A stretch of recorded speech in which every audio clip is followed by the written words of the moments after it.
BNP ক্ষমতায় গেলে দেশের ৪ কোটি পরিবারের নারী অভিভাবকদের ফ্যামিলি কার্ড প্রদান করা হবে বলে জানিয়েছেন ফরিদপুর ৪ আসনের বিএনপি মনোনীত সংসদ সদস্য পদপ্রার্থী ও কৃষক দলের কেন্দ্রীয় সাধারণ সম্পাদক শহীদুল ইসলাম খান বাবুল। তিনি বলেন, আগামী ফেব্রুয়ারিতে জাতীয় সংসদ নির্বাচন অনুষ্ঠিত হবে। গণতন্ত্র ও দেশের মানুষের কল্যাণের স্বার্থে ধানের শীষে ভোট দিয়ে গণতন্ত্র পুনঃপ্রতিষ্ঠা করতে হবে। তাহলে বাংলাদেশের প্রত্যেকটা পরিবারের নারী অভিভাবক যিনি থাকবেন তার নামে একটা ফ্যামিলি কার্ড আমরা করে দেব।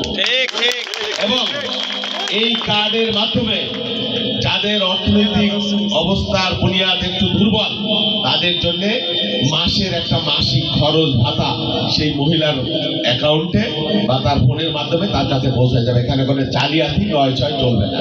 হ্যাঁ, এটা আমরা ওয়াদা করতেছি। আপনারা মনে রাখবেন যে মহিলাদের জন্য ফ্যামিলি কার্ডের ব্যবস্থা আমরা করে দেবো। এই কার্ডের মাধ্যমে সরকারি প্রণোদনা আপনার ঘরে পৌঁছেই যাবে ইনশাআল্লাহ। Thank you. দুইটা ক্যাম্প করা হয়েছে, ওই দুই পাশে আপনারা যান। সোমবার সকাল 11টায় ফরিদপুরের সদরপুর উপজেলার চাররশি সরকারি প্রাথমিক বিদ্যালয় সংলগ্ন মৃধাবাড়ির উঠানে বেগম খালেদা জিয়ার রোগ মুক্তি কামনায় আয়োজিত ফ্রি মেডিকেল ক্যাম্পের উদ্বোধনী অনুষ্ঠানে প্রধান অতিথির বক্তব্যে সব কথা বলেন তিনি। শহীদুল ইসলাম খান বাবুল আরও বলেন, দেশের প্রয়োজনে ও মানুষের প্রয়োজনে দেশনেত্রী বেগম খালেদা জিয়া যেন সুস্থতা ও নেক হায়াত লাভ করে। তিনি স্মরণ করে বলেন, ১৯৯১ সালে বিএনপি ক্ষমতায় এসে ২৫ বিঘা জমির খাজনা মওকুফ করেছিলেন এবং মেয়েদের বিনা বেতনে শিক্ষার ব্যবস্থা করেছিলেন। এবার ক্ষমতায় এলে নারী অভিভাবকদের ডিজিটাল ফ্যামিলি কার্ড দেওয়া হবে, যার সুবিধা তারা ঘরে বসে সহজেই ভোগ করতে পারবেন। অনুষ্ঠানে আরও উপস্থিত ছিলেন উপজেলা বিএনপির আহ্বায়ক কাজী বদরুজ্জামান, সদস্য সচিব তরিকুল ইসলাম কবির মোল্লা, যুগ্ম আহ্বায়ক কে এম আবু সাইদ, জেলা ছাত্রদলের যুগ্ম সাধারণ সম্পাদক জাওয়াদ মোল্লা, শ্রমিক দলের সাধারণ সম্পাদক দেলোয়ার হোসেন, ছাত্রদল নেতা তুষার মাহমুদ, যুবদল নেতা সোবহান হোসেন ইকবাল, যুবদল নেতা বংশী ইশারত সহ বিভিন্ন অঙ্গ সংগঠনের বিপুল সংখ্যক নেতাকর্মী।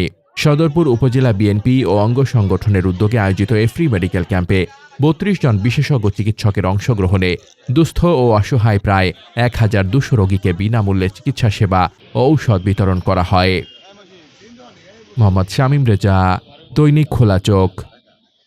তাহলে বাংলাদেশের প্রত্যেকটা পরিবারের নারী অভিভাবক যিনি থাকবেন তার নামে একটা ফ্যামিলি কার্ড আমরা করে দেবো।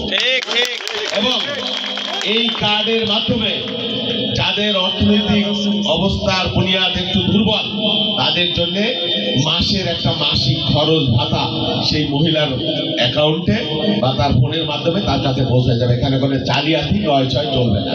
হ্যাঁ, এটা আমরা ওয়াদা করতেছি। আপনারা মনে রাখবেন যে মহিলাদের জন্য ফ্যামিলি কার্ডের ব্যবস্থা আমরা করে দেবো। এই কার্ডের মাধ্যমে সরকারি প্রণোদনা আপনার ঘরে পৌঁছেই যাবে ইনশাআল্লাহ। Thank you. দুইটা ক্যাম্প করা হয়েছে, ওই দুই পাশে আপনারা যান।